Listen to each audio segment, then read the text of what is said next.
Alright, welcome back, race fans, to the tunnel turn, where things can get hairy. But that's the way we like them. Yes, indeed. I'm Phil. This is Christina. How you doing on this, well, I would say race day, but it ain't race day no more.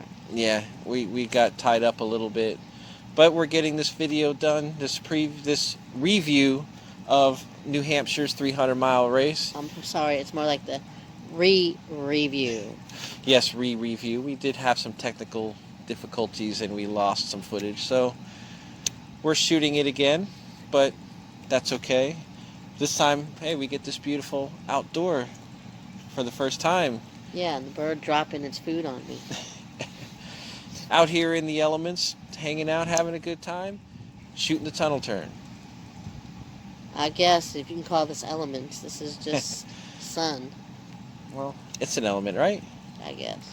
So, tell us what you think if you like this setup. Maybe we could do it some more. Who knows? But let's get right down to it, okay? First things first is our subscriber giveaway. That's right. And when we get to 50 subscribers, of course, we have this Jeff Gordon steering wheel cover with his autograph stitched in there. Not the real autograph, but... Cute little Jeffy Poo. Yep. It's a nice steering wheel cover. And when we get to 100 subscribers, we have this Jeff Gordon 1995 Championship tin. Metal card still in its original plastic inside and certificate of authenticity, all that good stuff. I think it's pretty cool to have for anybody that likes Jeff Gordon or any race fan in general, for that matter, that likes collecting stuff. Yeah, that's true. All right, so go ahead and join, subscribe, and make sure you like this video too if you like it. We'd appreciate all the support we can get on that. All right, so let's move on to the race, shall we? Let's do that. It was definitely a crazy race today. I mean, my winner picked Denny. He came in second. He fought hard with Keselowski all through the race. It was the Denny Keselowski show, but at the end there was only one winner. Yeah, it was definitely between Keselowski and Hamlin. But what about 16 laps into the race? What about poor Kyle Busch? I know not a lot of you are laughing at Kyle Busch out there, which is fine, but we're Kyle Busch fans here. Right. And we're hoping that he can get his groove back. Yeah, drinking your Haterade or not, you know, you got to feel bad, kind of. I mean, he is a primo driver. And, you know, at the end of the day, he's still doing good for an everyday driver, but, you know, he's a next-level driver. Whether you like him or not, all the drivers in the garage voted him as the greatest of all time. Mm-hmm. So take it or leave it that way. But this has it's got to be really disheartening. You got to feel bad for the kid. Yeah, he's got the respect of his peers, that's for sure, and he is a very good driver. You know, and he's passionate too. You could see that he's passionate. That's why he gets upset. He's been getting upset a lot this year because, you know, he wants to win. He loves to race. That's what he does. Right. I mean, how can you take away from that? He races week in, week out, whether it's Xfinity, whether it's trucks, whether it's Cup. Yeah. He gets into it all. Yeah. I mean, when does the kid sleep? He eats, lives, and breathes racing. Yeah, you know, I mean, and you can't fault the guy for that. Is he a bit of a wise ass? Yeah, but... Well, who wasn't when they were that age? You know, everybody's a little bit of a wise ass here and there. All I know is that's just got to be real demoralizing that you got a good car, because in the little bit of time that he was on the track, he was passing cars in the top 5. He was up to 3rd, and you know, you just can't help a blown tire. Whatever. You know, the gods of racing just aren't looking on to him. And it really sucks because he won last year, and this is his comeback year. Yes, he's a defending champion. Right, a defending champion shouldn't look like this, and this is what he looks like. And if you're new to NASCAR and you've never seen him drive, then you really don't get what a good driver Kyle Busch is. You only hear the haterade. Yeah, you might be wondering why the big deal about this guy. How did he get defending champion? We haven't hardly seen him at all. Right, exactly. But, you know, it's a tough deal, and Kyle, we hope you get a win. We do. All right. So now let's move on. Like you said, Denny and Keselowski, they they were control of this race. It was one or the other. They were passing back and forth, taking the lead back and forth with each other on pit road, off pit road. I know Denny was knocked him out of the way a few times to get back up front, but just at the end, Denny just didn't have the car to catch him. Yeah. At the end of the day, that last run, Keselowski had too much speed. Even though they said everybody seemed like they were going to be short on fuel, and without another yellow, it's going to be very borderline. We may or may not make it. We heard a lot of that, but not one car ran out of gas. Sometimes I think that they just push that fuel mileage stuff too much. I get that it's a TV show at the end of the day, and they're pushing the drama, but come on. Yeah, don't treat us like we're dumb and Yeah. idiots. We know that, there was no talk of it in anything. If there was, they would have crew chief or driver or sound somebody saying, hey, we're close. Hey, we have this many laps left possibly, because they always do. But not one piece of video to back it up. Yeah, there was a couple sound. Yeah, there was a couple little sound bites where they said we're right on the mark or right on the mark, but nothing really to suggest the kind of drama that the TV guys were trying to produce. But I get that's their job, because let's be honest, they went 95 or 100 laps at the end there without a caution, and when Keselowski is 2-3 seconds ahead and there's no differences happening. Yeah, but it wasn't for lack of racing behind the leaders. I mean, Yeah. what was that the 4-car, I can't remember who was in it. Harvick and all. I think Harvick was in it. The cars that pit. There was Harvick, there was Chase Elliott. Those were the main two guys. They stayed out when on 105 laps to go, but the previous to the last caution, because they were trying to play the fuel mileage game, and then when the caution came out later, they said, okay, they're not sure people can make it, and that could have been a good call if everybody else had to pit. Right. But nobody else had to pit. even with that being the last caution, 95 laps, there was no cautions and not one person ran out of gas, so that strategy was all for naught. Gotta do what you gotta do, I guess. Yep. Well, look, we got Harvick. He still got in the top 5, finishing 5th. You can't argue with that. No, I'm not arguing with that at all. I mean, he's been up there every week. It's either I'm still sticking with my pick that Denny's winning the whole thing, but it's if anybody, it's going to come down to Harvick or Denny, and maybe Keselowski now, because he's obviously thrown his hat in there. Yeah, Keselowski's trying to get into the mix in the playoff points.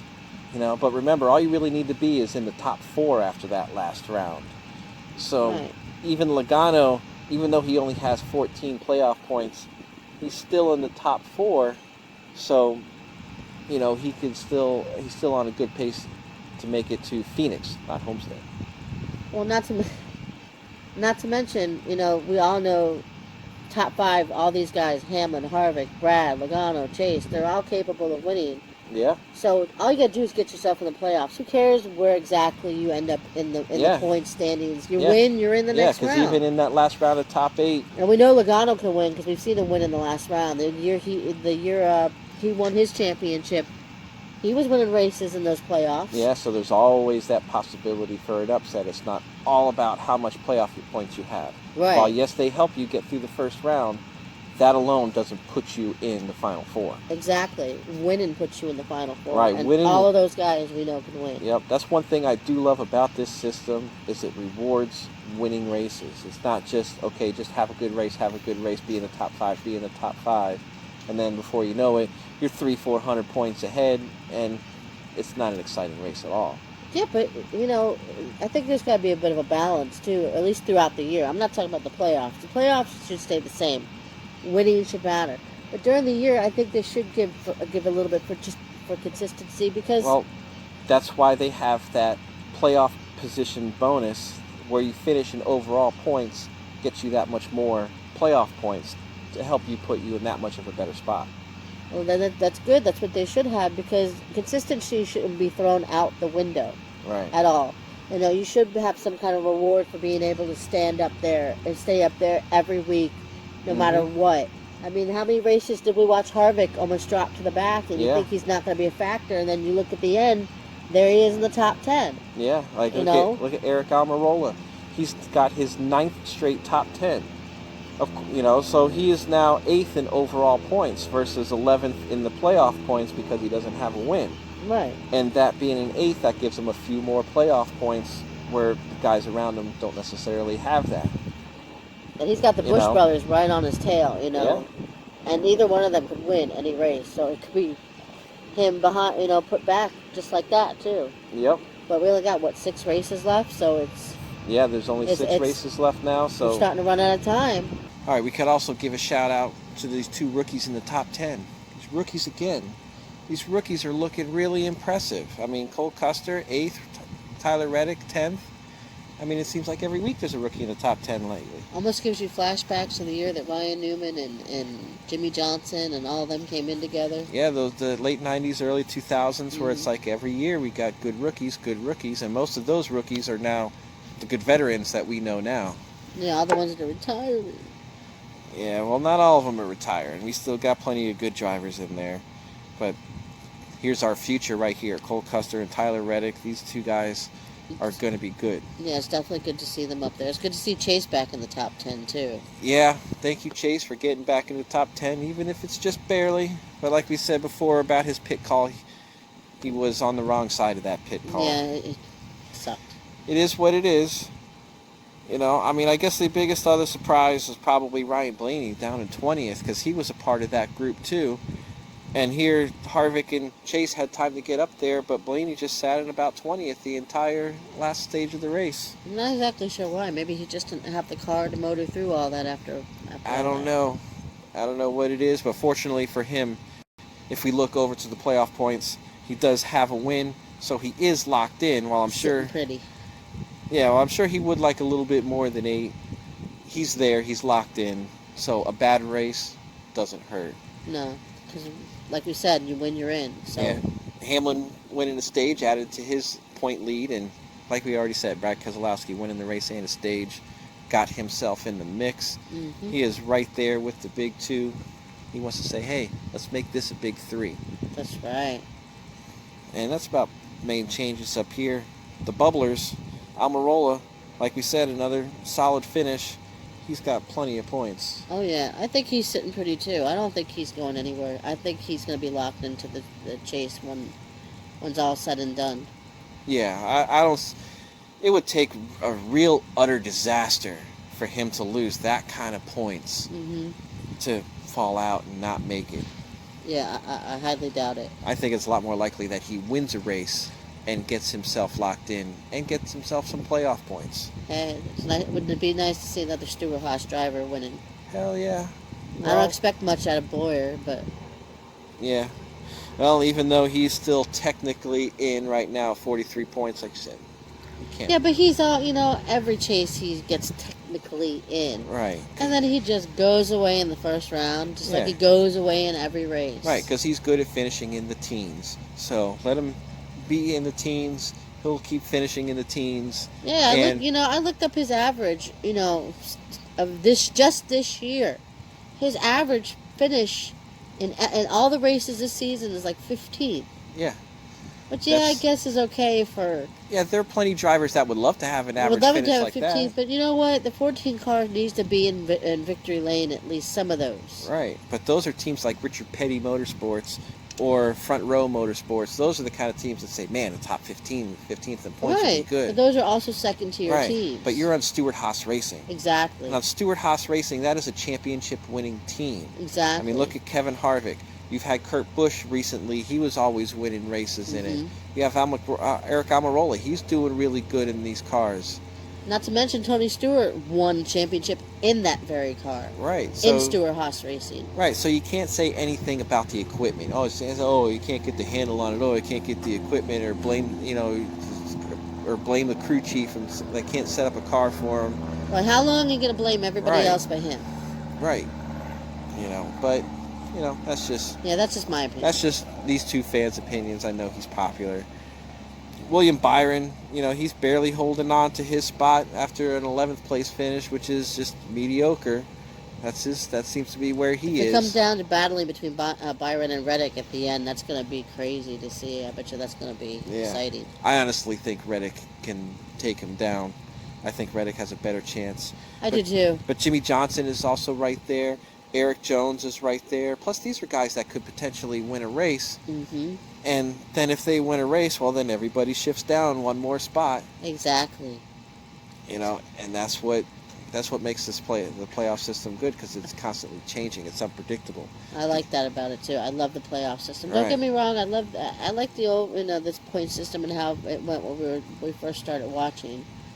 But when they started the chase and the new playoff system, it just brought a new life to it. It just breathed something different into it, and it's just made it exciting again. Where it's just like, okay, he's winning again. Yeah, he's winning again. Right, it sure does. So the only thing you're doing back then is counting top 5s and top 10s. It's like, oh, he didn't have a good race, he wasn't winning, but hey, he got a top 5, so it was overall a good points day. It's like, should we be happy that we're just getting top 5s and top 10s? Well, not to mention, a lot of the races, people will be like, oh, okay, I got to the spot that I needed to get in the race. Nah, I'm not going to race no more. I'm just going to sit. Right, just going to sit and cruise. Oh, I don't like that. I want to watch a race. I don't want to watch you guys cruising. Right, I want to watch these guys racing for the win, not just racing to be safe, not just be conservative on your setup and not go for a win because you're in a good spot points-wise. Right. No. Exactly. As much as I fought the stage point system that I wasn't going to like, the stage points in the middle of the race, once again, they stopped cruising in the middle of the race. Yeah, this rewards winning, 100%. So far, I got to say, I like the way this system is as it is. But we know what NASCAR does. NASCAR loves to change things. Hopefully, they won't alter too much if they ever do decide to alter. Every time you get comfortable, that's when they change it. Right. All right. Well, that has it about as far as the points goes. Yeah, I think there's not much more to say on that race. You could probably close the book on that race. Yeah. Although after the race, the post-qualifying inspections, we can say that Clint Bowyer had 2 lug nuts missing. Which 3 makes you disqualified. Right. Since it's 2, the crew chief gets suspended next week, along with a $20,000 fine. Mm-hmm. And I did hear, though, he's going to have Zipadelli being his crew chief for that one race. So, what an honor for such a... Never mind. Hey, maybe it'll just show our point even more that even with the good crew chief, they'll still struggle, because that's just Clint Bowyer. I'm sorry, he stopped being good when he left the liquor car, the Jack Daniels car. Yep. And there was a few drivers that had 1 lug nut missing, which is just a $10,000 fine, no suspensions. One of those was our race winner, though, Brad Keselowski, along with Reddick and Truex. They had a lug nut missing. So that's, get them lug nuts on. Yep, that's $10,000 out of the crew's pocket. Yep. But, that's the way it goes, and the book is closed on that one. That is true. All right. We got hot topics coming up tomorrow, I believe.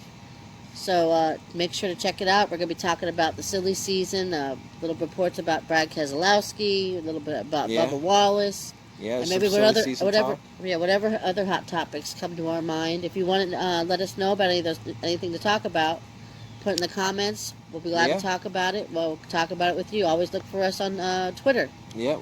I'm at Tunnel Turn Chris. That's CHRIS. No K's around here. Only little C. And I'm Tunnel Turn Phil with 2 L's. Anything you want to swing by us, any suggestions that you might have for us for another video. Yep, we're always. If you like us being outside. Yep, we're always around on Twitter. Sometimes we may not answer you right away, but we will answer you. Yep, because let's face it, we do have busy schedules, and we have life. Like a lot of you do, I'm sure. So, but hey, if you like us, go ahead and hit that like button right there. Subscribe to us, talk to us, share. Hit the notification button so that way you get the little ding that lets you know that we put out a new video. Yep. You'll be the first one to know. Oh yeah, because we're always making videos, dropping videos, talking NASCAR, especially with the playoffs that are almost here. You will get I know she's talking about Denny Hamlin. You'll get mine right before when the playoffs start, when we have our playoff preview, when the field is all set and done. But in the meantime, we have a doubleheader coming up this weekend after our Hot Topics. So which means we'll have one power rankings for both races. In between, we'll do a little quick video in between the 2 races. Similar to what we did at Pocono. Yeah, if you've watched us in the Pocono races, you'll see. You could always go back and see. We'll do a quick talking about today's race, and then we'll give a little quick preview for tomorrow's race and winner picks for tomorrow's race. And then a full race review after all is said and done. A full doubleheader review with points and all that good stuff after both races are complete. Well, now that we've rambled on and on and on, is there anything else we can put into this tunnel turn soup? No, I think we've rambled about as much as we can ramble. Oh, does that mean we have to go in? It's so nice out here. Well, we could still stay. Who Okay. knows? But it's time to leave you guys, so until next time, have a good day. Bye.